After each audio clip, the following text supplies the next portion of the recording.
Have you ever let a single comment ruin your entire day? A harsh look, an unkind remark, and suddenly your mind is consumed, emotions flare, words spill out, and regret follows. Why are we so easily swayed? Why can a moment of anger erase a week's worth of calm? The Stoics believe the real battlefield isn't out there. It's within our own minds. Not other people, not circumstances, but how we choose to respond. That is what matters. This video won't teach you to suppress emotion. It will show you how to transform it so that anger no longer commands you, but you command yourself. If you're tired of being led by emotion, then now is the time to reclaim control. Take a breath and walk forward with me. 1. Anger is a habit, not a nature. Try to remember the first time you got angry. Maybe it was when you were a child and someone took your toy. You screamed, you cried, an adult comforted you, and maybe the toy was returned. In that moment, you unconsciously learned something. Anger can bring results. Then time passed, and you grew up in a world where louder voices often get heard, where those who get angry faster tend to control the situation. You observed your surroundings, saw parents yelling during arguments, bosses shouting to assert authority, friends throwing harsh words when insulted. And you drew a conclusion. Anger is normal. You began reacting quicker, annoyed when someone cut in line, irritated when your partner said something unpleasant, agitated by a poorly timed work email. Small bursts of anger piled up like bricks, day by day, year after year, until you could no longer tell where your true self ended and your habits began. But the truth is, you weren't born irritable. You weren't made to slam tables, punch walls, or shout when someone disrespects you. All of that was learned, not innate. This matters because if anger were your nature, you'd be stuck. But if it's a learned reflex, then you can relearn it. You can retrain yourself. You can choose a different response. The Stoic philosopher Epictetus once said, "Anyone capable of anger is a slave to it." That isn't a rebuke, it's plain truth.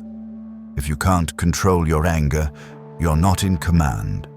Not of others, but of an old, outdated reaction you've repeated far too often. Look closely at this. Every time you lose control, you're not acting. You're replaying a script. Someone says something, you get mad. Someone interrupts, you lose composure. A loved one misunderstands, you explode. This chain of reactions unfolds so automatically, you mistake it for your true self. But "I'm hot-tempered" isn't a personality trait. It's an emotional habit, and habits, like any repeated behavior, can be dismantled, rewritten. Anger doesn't arise naturally. It often has deeper roots, unhealed wounds, fragile pride, the helplessness of not being in control. In most cases, you're not angry because of what happened. You're angry because you think it shouldn't have happened, or you believe you were insulted, disrespected. In other words, it's your interpretation of the situation that fuels your anger. This leads to another crucial truth. Anger doesn't come from the world. It comes from the way you think about the world. Someone cuts you off in traffic. Maybe they're just in a hurry. But if you think, "That guy doesn't respect me," you'll get angry. Your boss gives feedback. Maybe it's just a work critique. But if you think, "He's putting me down," you'll boil inside. The truth is, it's how you interpret, assign meaning, and imagine things That's the real source of emotion. And once you see that, you can begin to change, not by suppressing emotions, but by stepping back, observing, and recognizing the loop you're stuck in. Anger isn't as strong as you think. It only gains strength when you feed it, when you repeat it unconsciously. Marcus Aurelius, the great emperor and Stoic, once wrote, "You have power over your mind, not outside events." When you feel anger rising, that's not the moment to prove yourself by shouting. It's your chance to show inner maturity by choosing a different path. You can say, "I feel anger, but I am not that anger." You can take a breath, stay silent, leave the room, or simply delay your response a few minutes. And that alone is enough to break the old reflex loop. Do that often enough, and a new habit will form. Someone who used to lose their temper 10 times a day, now only 5, then 3, then once. Eventually, the same situations that used to set them off no longer hold power. Not because they've gone numb, but because they've cultivated inner control. What matters most is that you believe change is possible. You are not a prisoner of your temperament. You are the one who can shape it. And each time you pause instead of exploding, you grow stronger. Not over others, but over yourself. Anger is a habit, and you can choose. Keep feeding it or start unwinding it, one action, one breath, one moment at a time. 2. Reaction is not reflex. There is a truth few recognize. Between what happens and how we respond, there is always a gap. That gap, though brief, is where inner strength can be revealed or lost. Most of the time, we don't see that gap. A disrespectful remark, a dismissive glance, a distorted situation, and you explode. Words rush out before thought. Hands move before you've taken a breath. And then come the regrets, the what-ifs. Why did I say that? Or, if only I'd stayed calm. Here's the issue. We believe that reaction is instinct, that I didn't have time to think, or it happened so fast, or I'm just hot-tempered, I can't control it. But Stoicism teaches the opposite. Reaction isn't instinct, it's habit. And habits can be changed. Epictetus, one of the greatest Stoic philosophers, once said, "It's not what happens to you that harms you, but how you interpret it." It means that it's not the act itself that hurts. It's the way you choose to respond to it. Someone may say something offensive, but you decide whether it's worth reacting to. And the important truth is, you can choose differently. Imagine you're coming home from work, tired, stuck in traffic, overheated. You walk through the door and your child spills water on your phone. For a moment, it feels like everything breaks and the anger surges. But right then, there is a choice.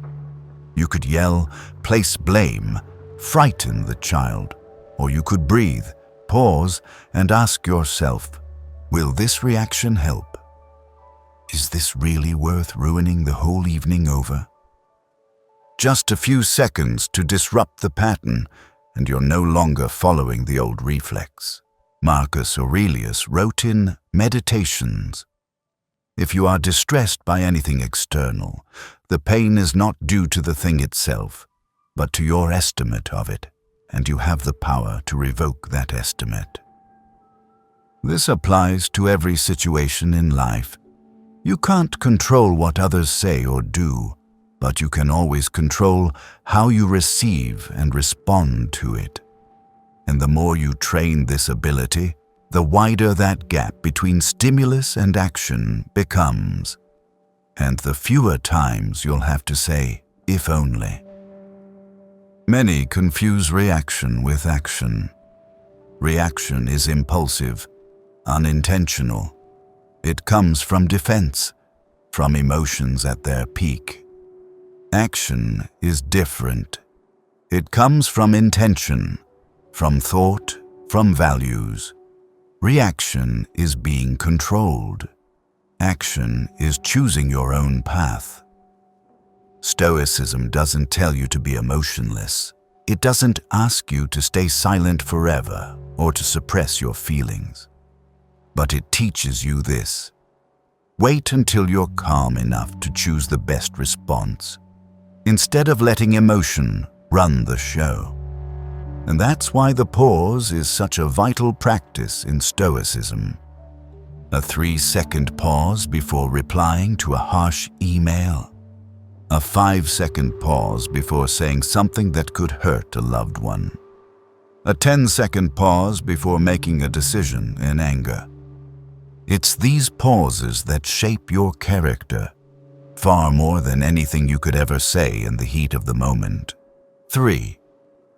True strength is staying silent when provoked. In today's society, the one who reacts fastest, speaks the loudest, or delivers the sharpest comeback is often seen as the stronger one. On social media, those who clap back convincingly earn rounds of virtual applause. In real life, those who refuse to back down are considered not to be messed with. But Stoic philosophy points to the opposite. The person who must react immediately is the easiest to control, and the one who can stay silent in anger in the face of provocation is the one who is truly strong. Silence does not mean emotionless. On the contrary, it's when we feel the rising tide of anger most clearly, but choose not to let it dictate our actions. It's not indifference nor avoidance. It is the power of self-control, knowing we could respond, but choosing not to right away. Because we don't need to win every exchange, nor prove ourselves to others. We only need to preserve our inner peace. Marcus Aurelius, a ruler with immense power, faced endless criticism, betrayal, and mockery. Yet in his writings, especially in meditations, he spoke little about teaching others a lesson, and often emphasized calm, patience, and inner strength. One of his most profound lines: "True strength is staying calm in situations that would drive others mad." Meaning, the one who can stay silent, observe, and stand firm amid chaos. That is the one who has conquered the self. Picture an everyday moment. You're in a meeting, sharing an idea you've spent time preparing. A colleague mocks you with a sharp comment in front of everyone, and the room falls silent. All eyes turn to you, waiting to see your reaction. In that instant, part of you wants to fire back, to put them in their place, to regain your pride. But at the same time, another part, the rational part, the one you're training, whispers, "Don't react just yet. Don't give them the power to control you." And if you choose silence, you've done something most people can't. You've preserved your dignity, your energy, and, most of all, your self-control. Epictetus once said, "If someone can provoke you, ask yourself, have they truly harmed you? Or have you allowed it?" This question strikes at the heart of the matter. No one can provoke you unless you permit it. So why do we react so easily? Because the ego resists being diminished. Because we've been taught that silence means weakness, that it invites disrespect. But this mindset makes us easy to manipulate. The Stoic understands that silence is not weakness, but the highest form of discipline. They don't avoid conflict, but neither do they let it drag them down. Many think silence in the face of attack is tolerating or failing to defend oneself. But in truth, the Stoic is not silent forever. They simply don't react immediately. They choose the time, the place, and the proper form of response. To remain silent is not to do nothing. It is to do nothing prematurely. And this becomes even more crucial in close relationships, family, partners, colleagues.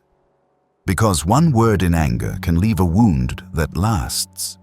One uncontrolled look can fracture a healthy bond. But silence, even just 10 seconds, can save an entire evening. The one who stays silent when provoked is the one who has nothing to prove. They don't need the last word to feel worthy. They don't need praise to know they are right. They act from within, not for outside validation. And that is the true definition of emotional freedom. 4. Focus on what you can control. There is a core principle in Stoic philosophy emphasized by both Epictetus and Marcus Aurelius. We do not control events, only our response to them. It sounds simple, but if you truly live by this principle, it will transform how you face the world. Because most anger, anxiety, and disappointment in life stem from one thing: trying to control what is never within our grasp. Consider a typical day. You're frustrated when someone interrupts you. You're annoyed when traffic makes you late. You feel hurt when a friend doesn't text back. What do these situations have in common? You didn't actually control any of them. You can't decide who texts you, whether the road is clear, or how others behave. But you can always control one thing: how you respond. The Stoics called this the distinction between what is up to us and what is not up to us. What's up to you is your attitude, choices, thoughts, and actions. What's not up to you are the emotions, opinions, and actions of others, external conditions, and ultimate outcomes. Epictetus once said, "Only when you stop expecting what isn't in your power will you be truly free." Why? Because the moment you expect fairness from others or expect the world to follow your plans, you bind yourself to things beyond your command, and that always leads to frustration. Focusing on what you can control doesn't mean living passively or giving up on goals. On the contrary, it's the most active way to live. Instead of being shaped by circumstance, you focus all attention on yourself. Am I acting according to my values? Am I staying calm when misunderstood? Am I choosing my words and actions wisely even when others fall short? When you live this way, you're no longer dragged around by events. You become the one steering your thoughts, emotions, and choices. Picture a simple scene. You're waiting your turn at a service counter and someone cuts in line. Anger rises. You want to say something to reclaim fairness. But then you recall their action is not within your control. Your attitude is. You choose to stay silent, to stay calm, not because you're weak, but because you understand that anger won't change their behavior. It only harms you. In that very moment, you reclaim true power, the power to be free from reflex. The hardest part is that we often confuse control with influence. There are things you can influence, but never force. You can do your best to persuade someone, but you can't make them agree. You can work hard, but no one guarantees recognition. If you measure success by outcome, you will live in anxiety, but if you measure it by your internal effort, what you can control, you will live with steadiness. Marcus Aurelius once wrote, "You have power over your mind, not outside events." Remember this, and you will find strength. This applies to every area of life. When someone insults you, you can't force an apology, but you can choose not to let their words define you. When plans fall through, you can't change the situation, but you can adapt and pivot quickly. When you fail, you can't undo the result, but you can always extract the lesson. The key is to practice this distinction daily. Start with small moments: when the bus is late, when it rains off forecast, when a friend doesn't reply. In each moment, ask, is this within my control? If not, let it go. Not out of neglect, but to drop misplaced expectations. This isn't passivity. It's a form of deep mental discipline. Peace doesn't come from everything going your way. Peace comes from not letting what's beyond your control disturb your mind. When you focus only on what you govern, your words, your mindset, your actions, you become grounded, and no matter how the world shifts, you remain steady, not because you are stronger than others, but because you've chosen the right place to invest your energy. 5. Train your calm like a muscle. Every day. Calm is a state everyone desires, yet few understand it doesn't come naturally. Most people only think about calm when anger flares up, when sudden misfortune strikes, or when facing insult. They remember self-control only after it has already slipped away. But just as you can't expect physical strength without daily training, you can't expect calm to appear in crisis if you haven't practiced it in peace. The Stoics saw calm as a kind of quiet strength, forged like a muscle. You wouldn't expect someone who's never lifted weights to carry something heavy in an emergency. Just as you can't expect clarity when insulted if you've never learned how to breathe, pause, and step back in the minor moments of daily life. The tragedy is that most of us only start looking for calm when emotion has already swept us too far. We wait until we're angry, until we lose control, until we've hurt someone we care about. Then we recognize the value of silence, of a slowed breath, of simply shaking our head and walking away. Calm is not a natural reaction. It's a habit that must be built. You can't train it once rage is unleashed, just as you can't learn to swim while drowning. You must practice ahead of time, every day, in moments that seem harmless but are opportunities to temper your spirit. When your coffee order is wrong and you stay composed, that's training. When someone cuts in line and you keep a steady gaze, that's training. When you read a negative comment and choose not to reply, that's training. Each such moment, when used well, builds the foundation for facing greater trials ahead. Marcus Aurelius didn't write his meditations in anger. He wrote each morning and evening as a form of mental training. He reflected, asking what had tested his patience, who had unsettled him, whether he responded properly, and how he could improve tomorrow. It was that quiet repetition of small efforts that helped him stay clear-headed amidst the burdens of ruling an empire. The same applies to us. We can't wait for storms to learn how to stand. Think of emotion like a wave. When it's small, you can observe it, adjust, stay balanced. But if you let it grow unchecked, it will drown you. Training calm means learning to detect the wave when it first begins to rise. It's the ability to stop when your brow tightens, your heartbeat quickens, or the urge to lash out appears. And you can only do this if you've practiced beforehand.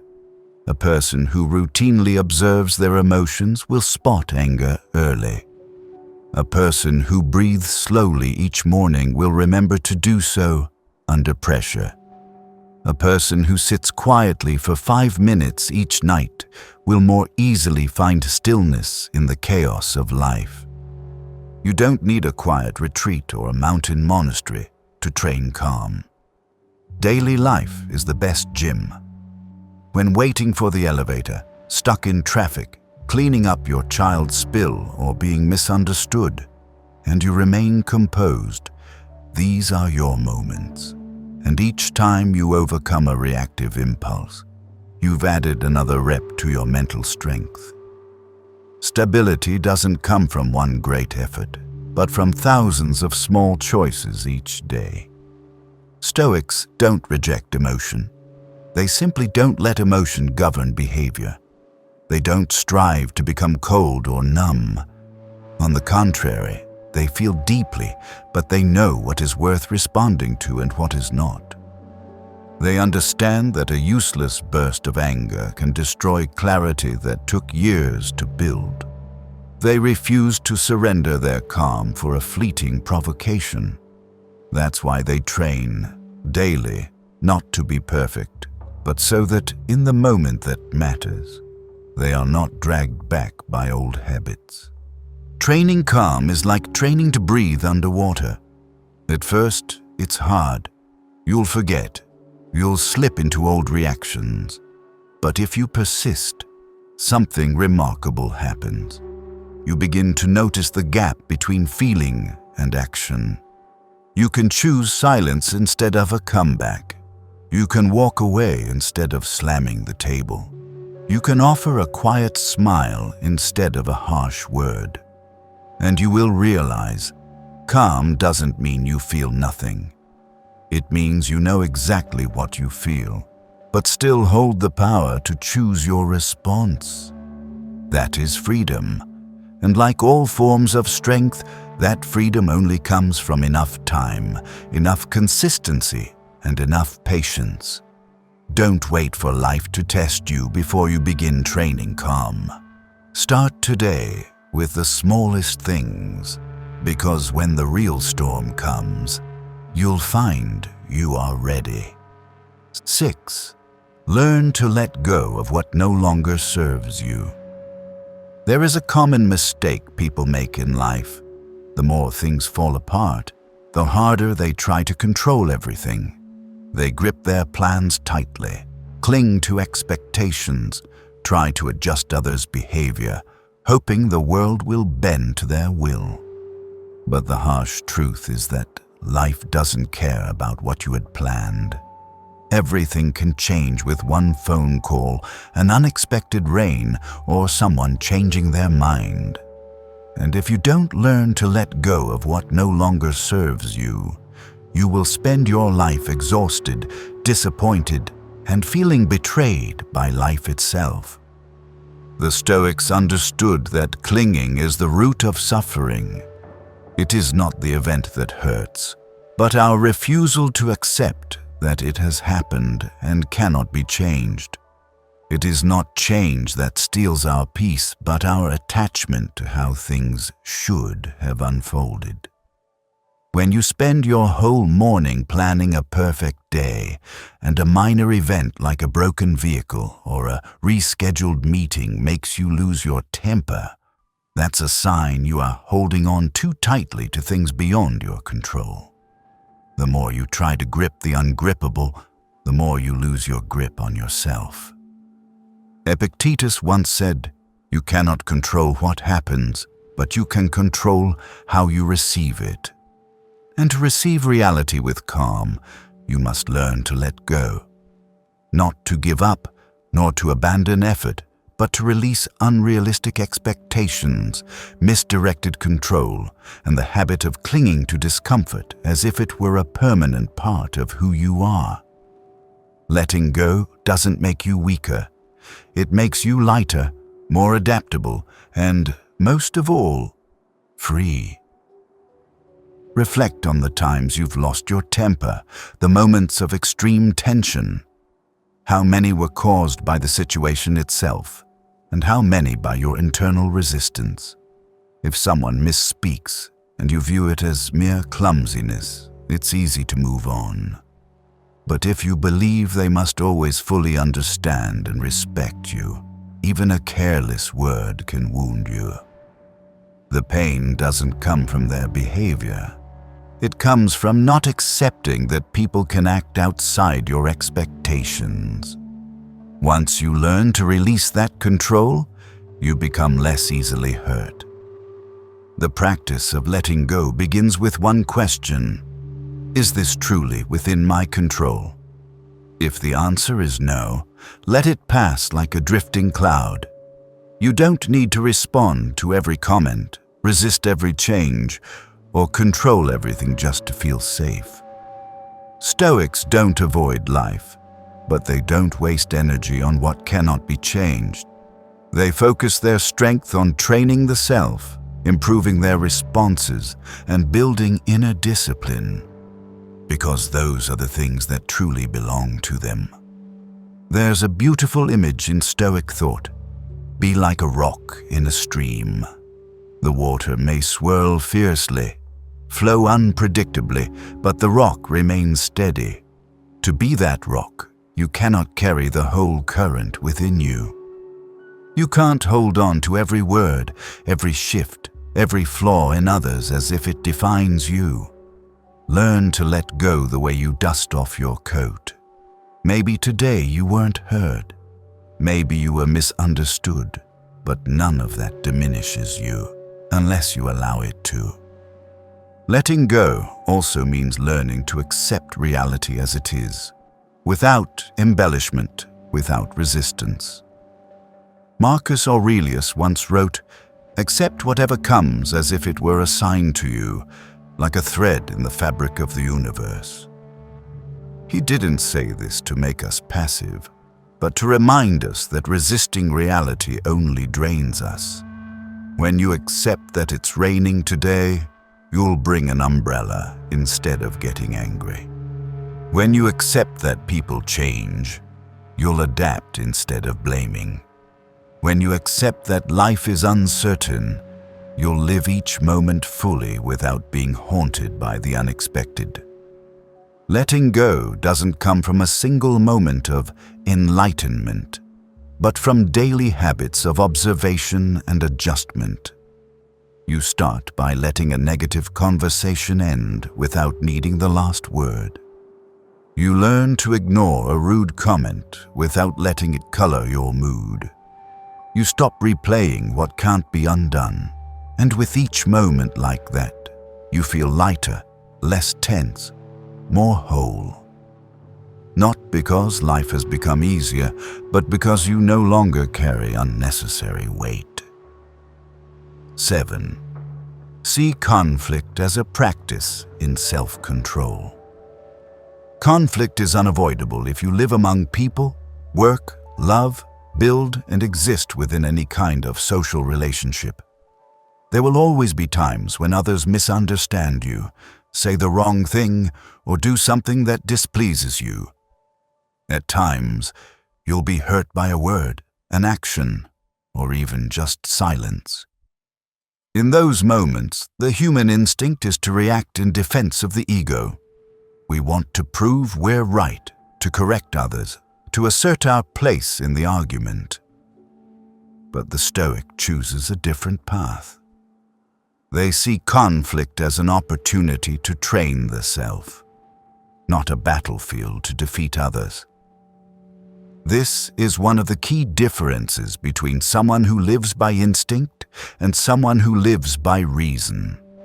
When you see each difficult moment as a test, you no longer view the person across from you as an enemy to defeat, but as an uninvited teacher helping you practice patience, composure, and control. Marcus Aurelius once wrote, "When offended, remember it is part of life that you are born to learn how to endure." He didn't mean you must accept mistreatment, but reminded us that your response to such situations determines your inner maturity. Each time you're provoked, you have two clear choices. One is to let emotion lead, to respond with anger, to fight for superiority, and to exhaust yourself in a conflict that adds no value. The other is to treat it as a test of your ability to pause, to think before speaking, and above all, to master your ego. How you respond to conflict doesn't just reflect your emotions. It reveals the depth of your inner discipline. The one who reacts immediately may be right, but lacks depth. The one who steps back, observes, and chooses a response over a reaction is the one truly growing from within. Conflict in the Stoic life is not something to be avoided at all costs. On the contrary, it's a natural part of life, and a stage where you train the virtues that matter most: patience, calm, reason, and steadiness amidst chaos. You can't develop composure in a quiet room. You develop it in real moments when real emotions arise, and you must choose to remain grounded while the world tries to pull you out of alignment. A person who understands and lives by Stoicism doesn't fear being misunderstood, nor do they need to teach someone a lesson each time they're insulted. They don't let others dictate their reactions, nor do they use conflict as a justification to betray their own values. Instead of getting angry at someone's rudeness, they observe whether that reaction is even necessary. Instead of arguing to be right, they ask whether peace is more valuable than a hollow victory. Instead of snapping back to save face, they choose to preserve their inner calm. Here's a simple example. You're in a crowded store, waiting in line to pay. Someone cuts in, appears rushed, and even shows irritation if you object. In that moment, you could raise your voice, draw attention, and start an unnecessary conflict. Or you could stay quiet, smile, and say to yourself, "This is today's practice." A practice in not letting others control your mood. A practice in yielding space without yielding dignity. Not reacting doesn't mean you feel nothing. It means you're choosing a deliberate response over a reflexive one. Marcus Aurelius once said, "You should frequently ask yourself, what virtue does this situation call for?" This is a question worth repeating whenever you face injustice or criticism. Can you choose calm over impulse? Can you choose patience over urgency? Can you stay silent while someone tries to provoke you? If you can, then even the most heated conflict becomes part of your journey of growth. And here's what matters most. When you begin to see conflict as a form of training, you no longer fear it. You no longer avoid discomfort, get pulled into meaningless debates, or take offense so easily. Instead, you welcome these situations as opportunities to observe yourself. You don't need to be right all the time. You only need to stay true to yourself. And that is what the Stoic always holds above all. 8. Keep the mind in the present, not in imagination. One of the main reasons people lose control isn't because of what's happening, but because of what they imagine is happening, or what might happen. You don't get angry just because someone says something unpleasant. You get angry because you assume it was an insult, that it means they don't respect you, that it will lead to a chain of negative consequences. You're not stressed just because a meeting was rescheduled. You're stressed because you believe it means the project is falling apart. The boss is unhappy. Your career might be in danger. What causes us to suffer most of the time isn't the present, but the web of reasoning, interpretation, and imagination spun in the mind. The Stoics recognized this truth long ago. They called it fantasia, the imagined images the mind creates, assigning them meanings far beyond reality. When someone looks at you and doesn't say hello, you assume they dislike you. When someone you love is quieter than usual, you assume they are changing. These assumptions often lack clear evidence, but they are enough to pull you into a spiral of emotion, rushed reactions, and a loss of clarity. Marcus Aurelius once wrote, "Remove the opinion, and you remove the complaint. Nothing harms you unless you think it does." That means it's how you view the situation that determines how you feel about it. And that view, if left untrained, is easily shaped by old beliefs, unhealed fears, and unchecked imagination. If you've never questioned what your mind is telling you, you'll act as if it's all true. You'll react as if the other person intended to offend you, as if the future is certain to go wrong, as if the past is unchangeable. But the danger is, most of that is only happening in your head, not in objective reality. That's why the Stoics placed so much importance on keeping the mind in the present. The present is the only thing you can control, the only space in which you can act. The past is gone and cannot be retrieved. The future is not yet here and cannot be grasped. The present is always the ground where change is possible. If you're angry, ask, "Am I angry about what is actually happening, or about what I think it means?" If you're anxious, ask, "Am I worried about what's unfolding, or about the imagined outcomes I've created in my mind?" The human mind is excellent at imagining and terrible at distinguishing between imagination and reality, unless it is trained. It can turn a cold glance into a sign of betrayal. It can inflate silence into an ending. It can make you live a week in stress because of an email that hasn't been answered. But if you learn to return to the present, to observe what is real without embellishment or hasty judgment, you will feel much lighter. You'll realize that most of what keeps you awake, stressed, and overwhelmed hasn't actually happened. It's just unverified thought. Training presence is not complicated. It begins when you pause for just a few seconds and ask, "Is this real? Is this the actual event or just my interpretation? Am I reacting to what was said or to the meaning I've assigned to it?" Every time you ask such a question, you're training your mind to return to truth instead of chasing imagined scenarios.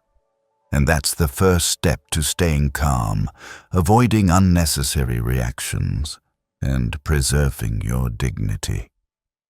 You don't have to be a monk to live in the present. You just need enough awareness not to let your mind carry you too far. When someone says something upsetting, you can pause and ask, "Is this a personal attack or just clumsy phrasing?" When you're worried about the future, you can return to the present and ask, "What can I do better today?" When uncertainty weighs you down, you can take a deep breath and remind yourself, not every question needs an answer right now. The strength of a Stoic lies in not getting swept away by stories that haven't yet happened. They respond to events, not to feelings. They act from values, not assumptions.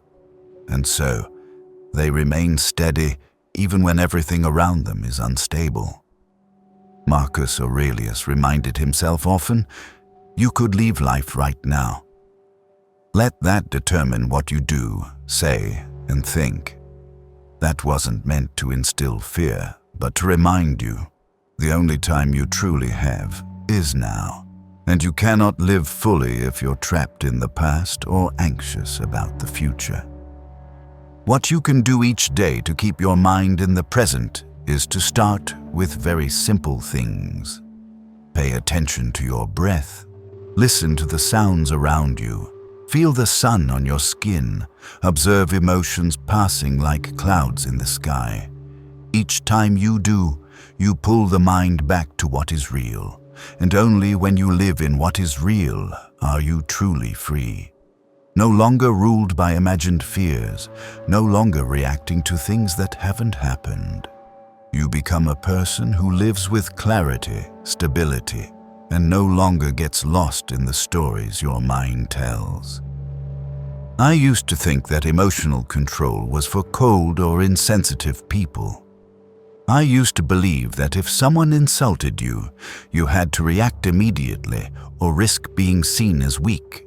But over time, I realized that impulsive reactions only left me exhausted, damaged my relationships, and ultimately never made me feel stronger. Every time I lost my temper, I didn't feel more respected. I only felt weaker for having lost control. That's why, when I discovered Stoic philosophy, I saw in it a quiet yet powerful path.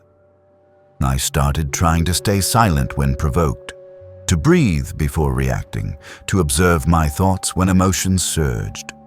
It didn't always work, but I saw a clear difference.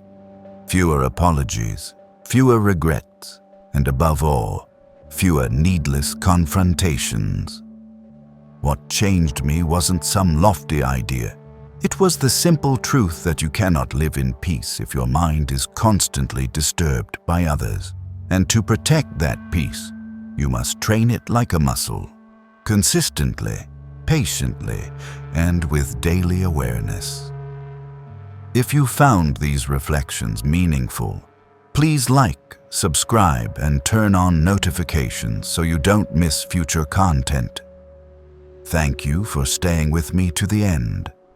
Because sometimes the greatest victory in life is keeping your silence when everything around you begs for a scream. See you in the next video.